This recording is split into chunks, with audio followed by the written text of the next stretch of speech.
CM 365, all about Carnatic music.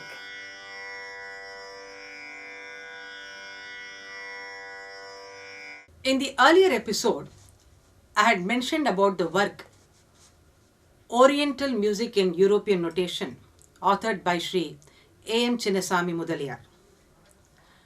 The content of this book is really very mind-boggling, whether it was successful and used by musicians on a practical front, that's a different point altogether. But how he has tried to exhaustively give notation of so many compositions is mind-boggling. I thought I'll share some information on this right from the work itself, where he says that apart from the objectives which I mentioned earlier also about why he actually brought about the book, I had mentioned about that in the earlier episode. Now to the contents of the book, what are the notations that he has tried to provide here?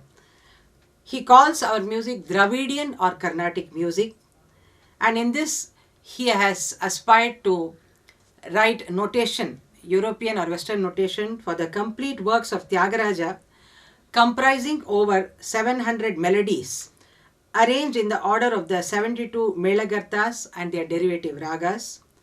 Then the works of Muthuswami Dikshidhar and his family, and the peculiar scales and Lakshana Gitas adopted by them as the authority of their melody. Now, you should also very carefully note that since this is for a non-Indian kind of musician to read this notation, he avoids that typical kind of terms like raga, tala, then kriti, these kind of things. Instead he uses the words like melodies, and then he also uses like scale, these kind of terminologies he uses for easy understanding of the whole system itself. Then he also makes notation for the principal works of other composers like Shama Sastri, Subbaraya Shastri, Veena Kuppayar, then Patnam Subramani Iyer, Pallavi Gopal Iyer, Dorasami Ayya, Ramaswamy Pillai, Ghanam Krishna Iyer, Kunnakudi Krishna Iyer, Mahavaidyanath Sivan, then Matru Bhutayya, and so on. And he says that in short, after this he says in short, every composer, living or dead, whose work possesses real merit. A separate section will be devoted to each and prefixed by brief biographical sketches, photograph, and numerous interesting anecdotes concerning their works. Then he also gives notation for the 24 Ashtabadis of Jayadeva. Then Padams of Kshetragya also find notation here.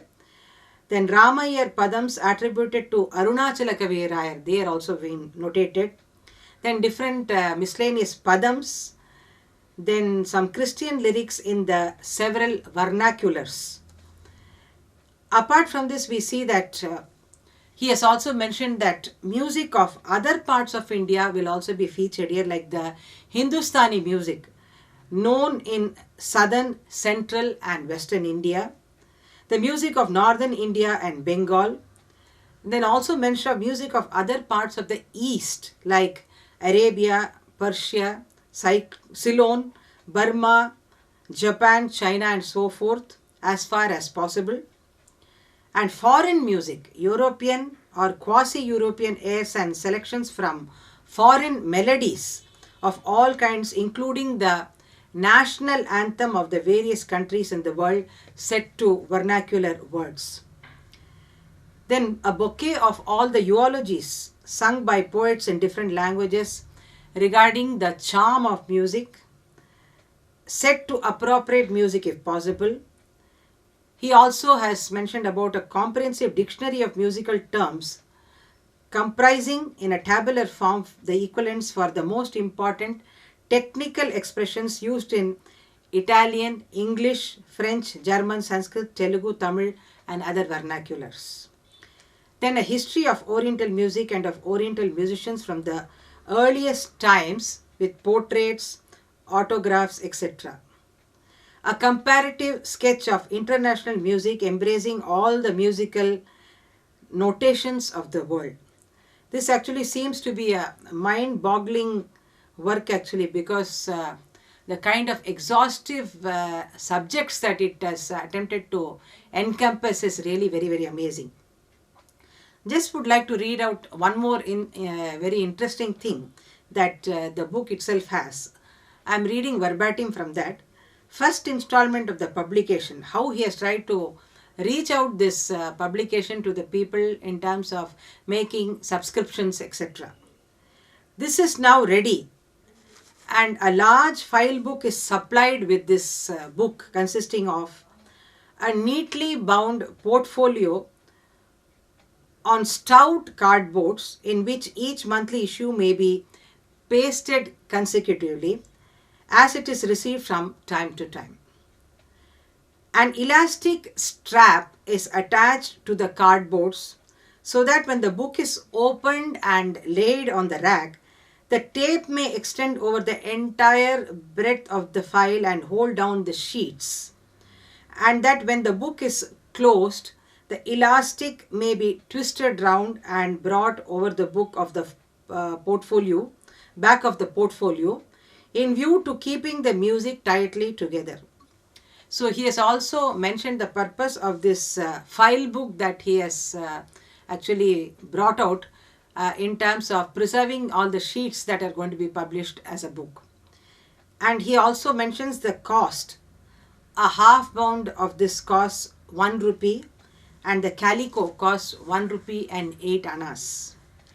With this file are bound together the first 10 numbers of the periodical from July 1892 to April 1893 at 8 pages a number, and this includes an introduction, then exhibiting a comparative view of the fundamental principles of both the European and Oriental systems of music, besides the 51 melodies of various styles, 80 pages in all, he says, and the cost is 1 anna per page, which calculates to rupees 5 for the whole work actually.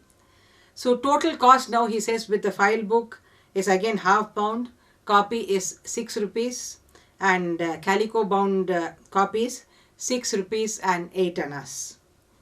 The next few installments will follow in rapid succession. He also mentions another heading called the Golden Wedding of Eastern and Western Music. See how far the imagination of this author has stretched. And he says, periodical entertainments will be given in the town hall, Pachepas Hall, and endeavors made to bring out prominently the comparative advantages of the monodic and polydic systems of musical composition.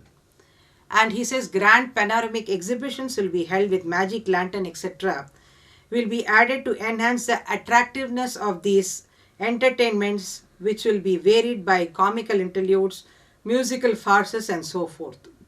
And finally, he also gives an instrument here. Very interestingly, he mentions that a very cheap musical instrument has been created to understand this notation and the European concept of music through the Jalatarangam. He says, let us not buy costly instruments like the piano, and rather we'll resort to understanding the musical concepts through the Jalatarangam.